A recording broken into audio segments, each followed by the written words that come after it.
Hi folks, in this video I'm going to be teaching you guys how to divide a line into the same proportion as another line. So for example, in this case we have a line. So this line is divided into different proportions.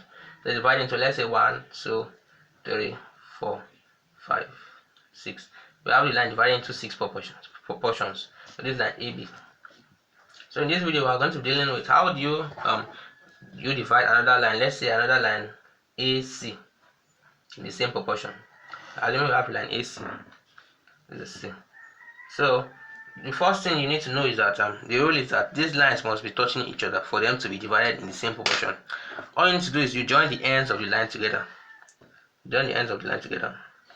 And then that line that you just drew, the last line you just drew, you draw a line parallel to each through each of the divisions. So you can see that these are divisions, they are markings on this line. So these divisions, you draw a line parallel to this initial line. So let's draw a line. So this is first line, second line, third line, the fourth line, and the fifth line.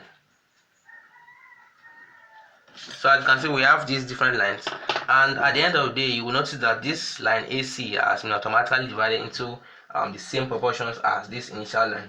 So you can denote them as this is the first proportion, the first place, the first, the second, the third, the fourth, the fifth, and the sixth. So they are now divided in the same proportion. So this is how to divide a line in the same proportion as another line. Thanks for watching.